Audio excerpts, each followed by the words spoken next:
말씀은 모세가 가나안 입성을 앞두고 출애굽 2세대들인 이스라엘 백성들에게 광야에서 주시는 그런 말씀입니다.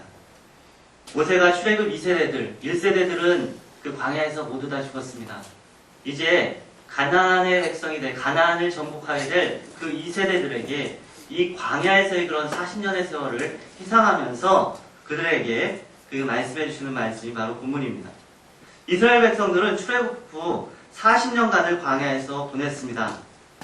수르광야, 신광야, 그리고 시내광야, 바람광야, 이러한 광야들을 이 출애굽 과정을 통해서 이스라엘들이 거쳐왔습니다.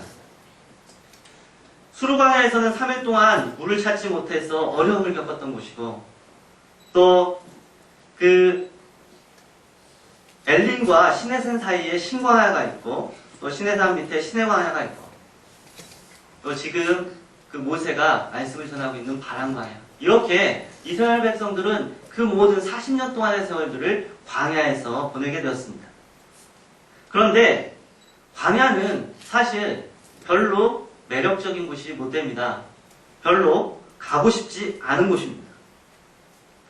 왜 그렇습니까? 오늘 읽지는 않았지만 8장 15절에서 광야를 이렇게 묘사하고 있습니다. 15절에 보니까 너를 인도하여 그 광대하고 위험한 광야, 곧 불뱀과 전갈이 있고 물이 없는 간조한 땅, 그것이 바로 광야를 묘사한 것입니다. 광대하고 위험한 곳, 그리고 불뱀과 전갈이 있는 곳, 물이 없는 간조한 땅이다. 이 광야가 별로 가고 싶지 않고 매력적이지 않은 이유를 여기에서 말하고 있습니다. 광야는 광대하다는 것입니다. 좀 짧으면, 좀 거친 곳이라도, 어려운 곳이라도 갈만하겠는데, 이 광야는 말 그대로 아주 넓은 곳입니다. 끝이 보이질 않습니다. 내일을 기약할 수가 없습니다. 그 거친 곳이, 그 불편한 것이 끝이 보인다면, 이 광야의 그런 끝이 보인다면 그래도 마음에 의안이 될 텐데, 끝없어 보이는 이 척박함은 견디기 힘들다는 것이죠. 두 번째 광야는 불뱀과 정갈이 있다는 것입니다. 언제 어떻게 이들의 공격을 받을지 모릅니다. 이들로 인하여 상처받을 수 있습니다. 광야에서 이 불뱀과 전갈들로 인하여서 치명상을 입고 죽을 수도 있다는 말입니다. 이렇게 위험한 곳이기에 이 광야는 가고 싶지 않은 곳이죠. 광야는 물도 없는 곳이라고 말합니다. 물이 없습니다. 갈증이 납니다. 메마름과 갈급함. 정말 그 타들어갈 듯한 그 갈증이 이 광야에 있다는 말입니다. 광야를 지나는 이들은 이 타들어갈 듯한 갈증으로 인해서 절망 가운데로 빠지게 되는 것이죠. 가고 싶지 않고 피하고 싶은 광야, 그리고 혹시라도 들어갔다 하더라도 빨리 끝났으면 하는 광야. 그런데 하나님은 하나님의 백성들을 광야로 인도하십니다. 사실 하나님께서 쓰신 사람들, 하나님의 사람이라고 불리우는 그런 사람들은 이 광야길을 다 거쳐갔습니다. 이 광야의 생활들을 다 했던 사람들이라는 말입니다. 우리가 잘 알고 있는 요셉은 13년 동안 이 광야 훈련을 받았습니다. 애굽으로 팔려가서 13년 동안 종살이 하면서 이 광야의 생활들을 보냈다는 것이죠. 모세는 40년 동안 미디안 광야에서 생활했습니다. 다윗도 수많은 광야의 생활을 보냈습니다. 그가 왕이 되기 전에 많은 그런 쫓김과 어려움 가운데 있었을 뿐만 아니라 왕이 되고 나서도 그는 많은 광야의 세월을 보내게 되었습니다. 사도 바울은 쓰임받기 전 아라비아 광야에 있었습니다. 세례 요한도 심지어 우리 예수님까지도 이 광야를 거쳐 가셨습니다. 입학하기 싫은 이 광야학교, 어떻게 하다가 이 광야학교에 입학했다 하더라도 빨리 졸업했으면 하고 생각하는 이 광야학교. 그런데 하나님께서는 왜 하나님의 백성들을, 아니 우리들을 이 광야의 길로 걷게 하실까요? 첫째, 하나님께서 우리를 광야의 길을 걷게 하시는 이유는 우리의 마음을 시험하기 위해서입니다. 우리 2절 말씀을 같이 한번 읽겠습니다.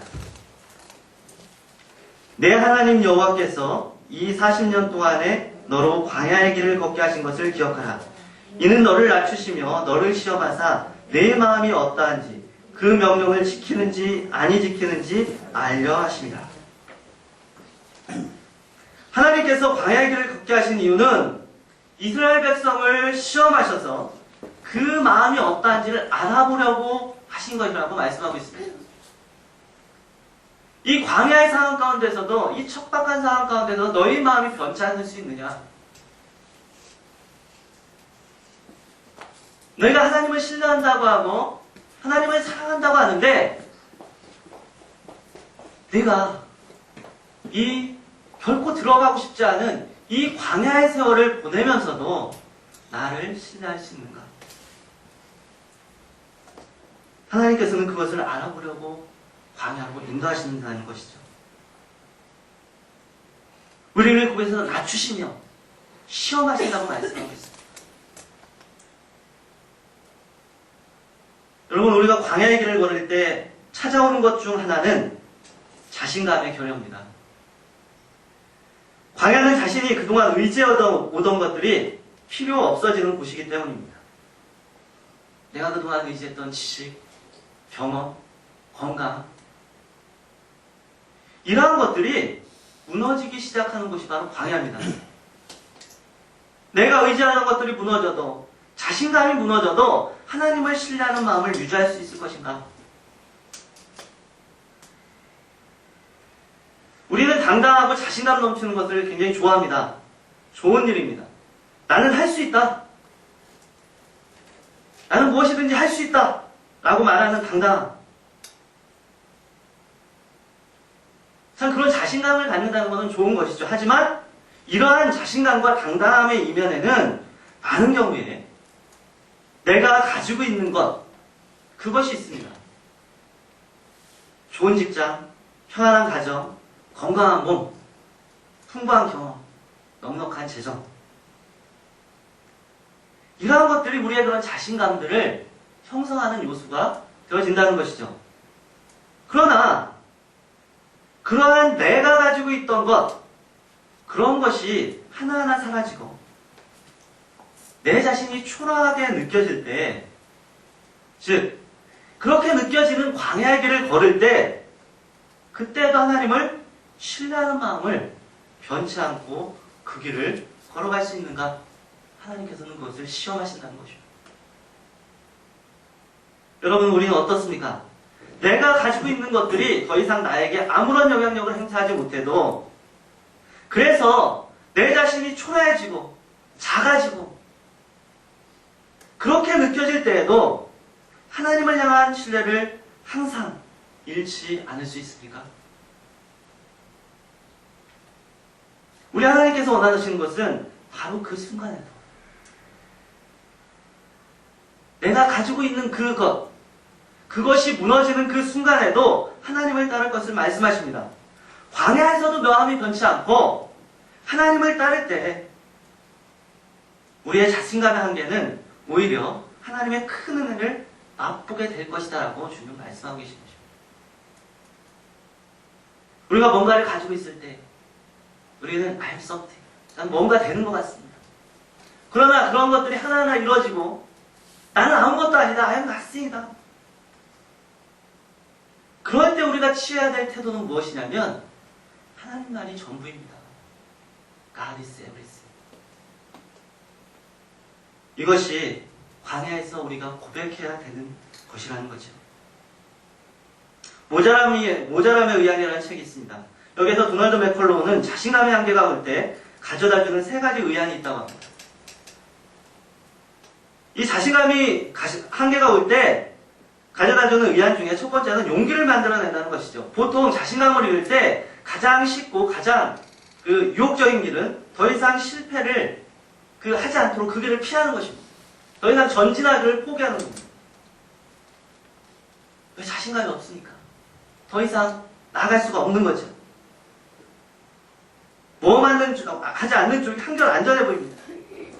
그렇지만 반대로 이렇게 자신감의 한계가 부딪힐 때 무언가 하나님의 뜻에 따라서 한 걸음 전진하기 위해서는 커다란 용기가 필요하다는 것입니다. 이 자신감의 한계가 그러한 용기들, 하나님의 뜻을 따르고 하나님의 길을 걸어갈 때 한 걸음 한 걸음 걸어가면서 그러한 용기들을 생성해 준다는 것이죠. 이러한 용기를 통해서 자신도 모르는 사이에 우리는 더 큰 도전에 부딪힐 수 있는 더 큰 사람이 되어 있게 된다는 것입니다. 이것이 첫 번째 의안입니다. 두 번째 의안은 다른 사람들과 새로운 관계가 형성된다는 것이죠. 자신감이 결여된 채로 계속 도전에 맞서려면 더 튼튼한 팔에 의지해야 됩니다. 결국 자기 본위의 삶에서 끌려 나오게 된다고 말합니다. 내가 가지고 있는 것들로 인하여서 자신감이 있을 때에는 그것들을 의지하기 때문에 다른 주의가 보이지는 않습니다. 내가 하면 되니까.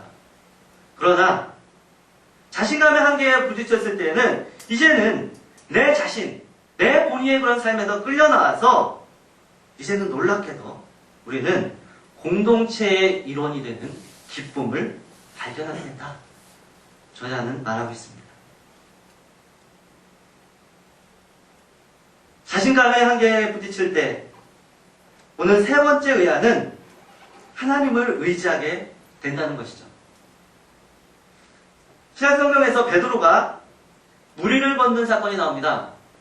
베드로는 언제나 정말 남들보다 다른 제자들보다 더 먼저 하기를 원했고 더 자신감 있게 하는 그런 사람이었습니다.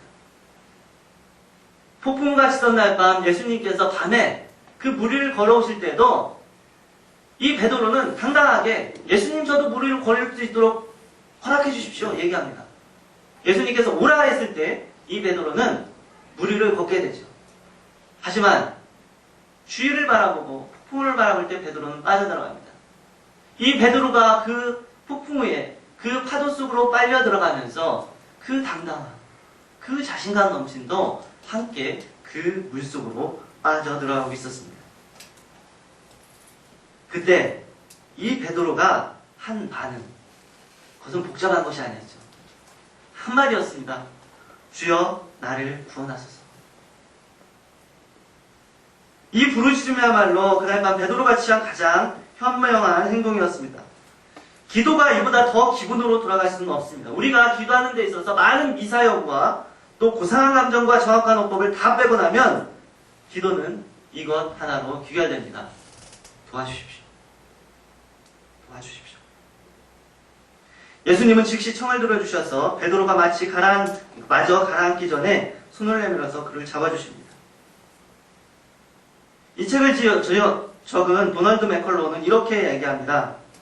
도와주소서 외에 다른 것이 없는 것이 자신감의 한계가 가져다주는 커다란 의안이다. 우리에게 정말 다른 의지할 것들이 다 아무것도 없고 하나님 도와주십시오. 내가 의지할 분은 하나님밖에 없습니다. 내가 바라봐야 될 분은 하나님밖에 없습니다. 라는 것이 우리가 자신감이 결여됐다 할지라도 우리에게 주는 그것이 하나의 의안이라는 것입니다. 우리도 광야를 걸을 때 자신감의 한계를 느낍니다. 마음이 약해집니다. 때로는 자꾸 애국으로 돌아오자 하고 더 이상 전진하기를 주저할 때도 많이 있습니다. 하지만 하나님께서는 광야에서 우리의 마음을 보기를 원하신다라고 말씀하십니다. 광야에서도 마음 변치 않고 하나님을 의지하고 믿음의 사람들과 함께 용기 있게 하나님의 명령 수행하기를 원하시는 것입니다. 이 시험을 잘 넘기게 될 때 하나님께서는 마침내 내게 복을 주려 하십니다. 그것을 깨닫게 해주시고 또한 그 광야에서 우리를 더 강하게 하실 것입니다. 하나님께서 우리를 광야로 인도하시는 이유 두 번째는 우리가 무엇으로 사는가? 우리의 공급이 어디로부터 오는가를 가르쳐 주시기 위함입니다. 본문 3절 4절을 같이 한번 읽겠습니다. 너를 낮추시고 너를 줄이게 하시며 또 너를 알지도 못하며 내 열조도 알지 못하던 만나를 내게 먹이신 것은 사람이 떡으로만 사는 것이 아니요 여호와의 입에서 나오는 모든 말씀으로 사는 줄을 너로 알게 하려 하심이니라. 이 40년 동안에 내 의복이 휘어지지 아니하였고 내 발이 부르지 아니하였느니라.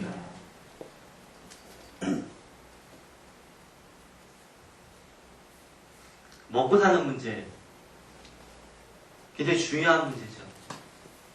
사실 무엇을 먹을까 무엇을 마실까의 문제는 과거나 지금이나 가장 큰 시험거리입니다.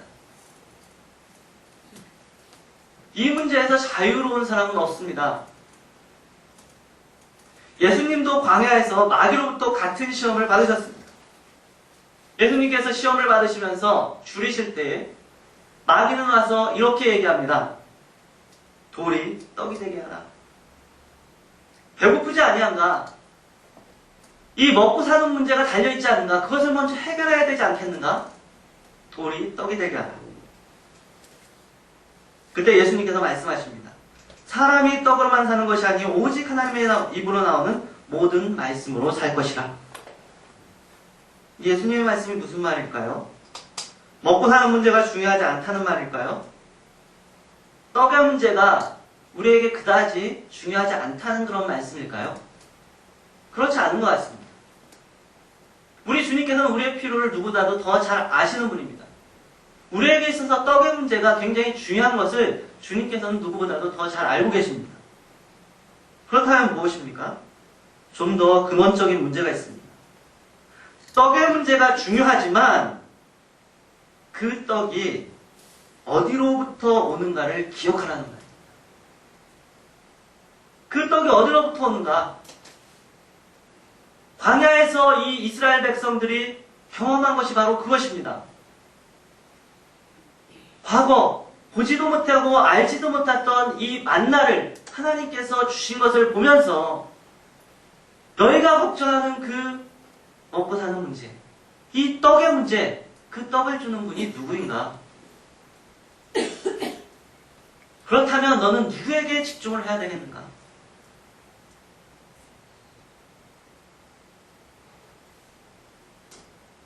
여러분, 우리가 떡 자체, 만나 자체에 초점을 맞추고 그것만을 바라보면 만나가 그치면 소망도 끊어집니다. 지난주 수요 예배 그 말씀에서 그 메추라기 이야기를 목사님으로부터 들었습니다. 이스라엘 백성들이 불평하면서 우리가 고기 먹었으면 좋겠다 라고 하니까 하나님께서 메추라기를 굉장히 많이 보내주셨죠. 그런데 이스라엘 백성들이 그 메추라기만 봅니다. 하나님을 바라보지 않고 메추라기만 봅니다. 그러니까 어떻게 합니까? 모읍니다. 모으기 시작해요. 메추라기를 모아둡니다. 왜? 모아둬야 내일 또 먹을 수 있고 모레도 먹을 수 있을 것 같고 불안하니까. 내일이 불안하니까. 그런데 결국 어떻게 됐습니까? 그들은 결코 그 고기를 먹지 못했습니다. 그것을 삼키기 전에 하나님의 심판이 임했습니다. 먹은 것도 결코 누리지 못하는, 하나님을 신뢰하지 못하니까 그 메추라기에만 그렇게 집중하게 되니까 주님께서 주신 그런 축복도 누리지 못하게 되는 것입니다. 하지만 그 모든 공급이 하나님에 의한 것이라는 것을 깨닫게 된다면 우리는 만나에 집착하지 않을 수 있습니다. 만나가 그치면 하나님께서 또 다른 양식을 내려주실 수 있기 때문입니다. 만나를 통해서 주시는 그 교훈이 그렇습니다. 애굽에서는 한 번도 본 적이 없는 음식입니다. 이 만나는. 먹을 거를 생각했을 때 이스라엘 백성들은 애굽의 음식들만 생각했습니다. 이런 것들. 그러나 하나님은 전혀 새로운 방식으로 만나를 내려주셨던 것이죠. 곧 죽을 것만 같은, 그래서 이스라엘 백성이 불평했던 광야지만 그 40년을 돌아보았을 때 어떠했습니까?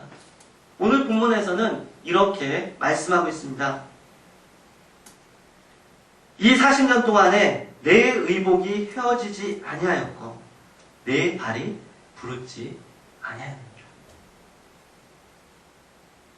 이 40년의 동안 광야 생활을 했지만 그 가운데 하나님께서 옷이 헤어지지 않게 하시고 발이 부르지 않게 하셨다는 것입니다. 왜? 하나님께서 함께 하시고 모든 것들을 공급해 주셨기 때문입니다. 여러분, 예수님께 돌이 떡이 되게 하라고 했던 사단은 끊임없이 우리에게도 너희도 떡에 집중해라.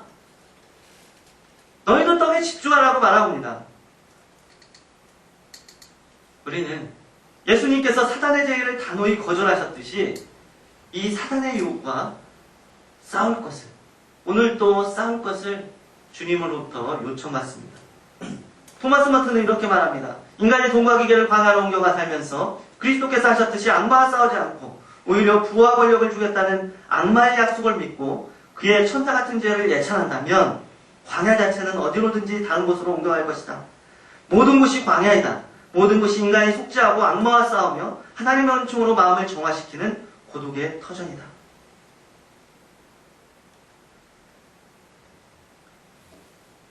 여러분, 우리가 광야 가운데 있을 때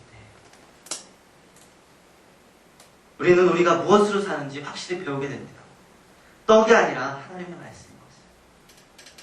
하나님은 우리에게 진짜 떡을 주시는 분이 누군지, 그 공급의 원칙이 누군지, 그러하기에 그 떡보다 더 중요한 것이 무엇인지를 깨닫게 해주시기 위해서 우리를 광야로 인도해 주신다는 것입니다. 마지막 세 번째, 하나님께서 우리에게 광야를 허락하시고 그리로 걷게 하시는 이유는 하나님이 누구신지 알게 하기 위해서입니다. 5절 6절입니다. 같이 읽겠습니다. 너는 사람이 그 아들을 징계한 같이 네 하나님 여호와께서 너를 징계하시는 줄 마음에 생각하고 네 하나님 여호와의 명령을 지켜 그 도를 행하며 그를 경외할지니라. 이 말씀에서 하나님에 대해서 두 가지를 말씀해 주십니다. 첫 번째는 내 하나님 여호와라고 말합니다. 내 하나님 여호와. 오늘 읽은 본문에서 2절, 5절, 6절, 7절, 10절 다 이렇게 말합니다. 내 하나님 여호와. 그들의 하나님이 아닙니다. 그냥 조상 때로부터 들었던 그 하나님이 아닙니다. 내 하나님 여호와. 그의 하나님이 아니라 내 하나님이라고 말합니다. 광야를 지날 때 이스라엘 백성 각자가 이제는 하나님을 다 경험하게 되었습니다. 이스라엘 백성이 이제는 정말 과거 부모로부터 또는 정말 그 조상들로부터 듣던 하나님, 그들의 하나님이 아니라 나의 하나님을 이 광야에서 발견하고 깨닫고 경험하게 되었다는 것이죠. 하나님께서는 모두가 광야 가운데서 그들의 하나님이 아니라 나의 하나님으로 고백하기 위해서 우리를 광야로 인도하신다는 것입니다. 좀 전에 말했던 토마스 머튼은 고독 속의 명상에서 이렇게 말합니다. 광야는 인간에게 아무것도 제공해주지 않기 때문에 인간이 결코 사용할 수 없는 곳이었다. 거기에는 인간의 흥미를 끌만한 아무것도 없었고 인간이 개척할 수 있는 것도 없었다. 광야는 선택된 민족이 오직 하나님의 보살핌만을 받으며 40년 동안 방황한 장소였다. 하나님께서는 그들이 광야에서 하나님을 사랑하는 것을 배우고 또 항상 광야에서의 시간들을 하나님하고만 보낸 삶의 목가적인 시절로 회상하도록 계획하셨다. 광야는 그 자신 위에는 아무것도 되기를 원하지 않는 사람, 즉 고독하고 가난하며 하나님 외에는 그 누구에게도 의지하지 않는 피조물, 그 자신과 창조주 사이에 어떤 중요한 계획도 꾸러지지 않는 피조물의 필연적인 주거지이다. 하나님과의 관계, 다른 것들이 어떤 것들도 끼어들지 않는 그것이 바로 광야라는 것입니다. 여러분, 우리가 그 절망의 땅에서 자신을 내려놓고 하나님만 바라보게 될 때 이제는 그들의 하나님이 아니라 나의 하나님을 경험하게 되고 하나님을 더 깊게, 광야가 아닐 때는 정말 깨닫지 못했던, 광야가 아닌 곳에서는 맛보지 못했던 그 하나님을 맛보게 된다는 것입니다. 하나님은 멀리 계시는 타인의 하나님이 아니라 우리의 삶 가운데 개입하시고 광야길로 인도하시는 하나님이십니다. 하나님은 우리의 삶에 구체적으로 개입하십니다. 광야의 우리를 홀로 두시는 분이 아니시라는 말이에요. 때로 우리가 그 척박한 땅을 걸을 때, 광야길을 걸을 때 우리는 하나님은 왜 응답이 없으신가? 왜 나를 홀로 이 광야 가운데로 두시는가? 과연 하나님은 어디 계신가? 우리는 그렇게 생각할 때 있습니다. 하지만 아닙니다. 하나님은 아니라고 말씀하십니다. 우리는 광야에서 더욱 하나님을 더 깊게 만날 수 있습니다. 그들의 하나님이 아니라 이제는 나의 하나님으로 고백할 수 있는 길이 그 광야에서 열리게 된다는 것입니다. 또 한 가지, 하나님은 아버지 되십니다.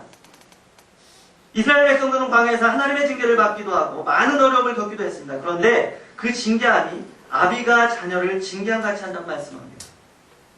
징계가 없으면 자녀가 아니라고 히브리서 기자는 말했습니다. 하나님께서 아버지가 되시기에 우리가 더 강하게 되기를 원하시고 또 우리가 더 하나님과 가까이 되기를 원하시기 때문에 징계도 하시고 또 우리를 정말 그 광야 가운데로 인도하시는 것입니다. 그곳에서 세상적인 것들을 벗어버리고 이제는 나의 마음을 알았으면 좋겠다. 더 나와 가까이 있었으면 좋겠다. 그 아버지의 마음이 광야로 인도하시는 하나님의 마음 가운데 나타나 있다는 것입니다.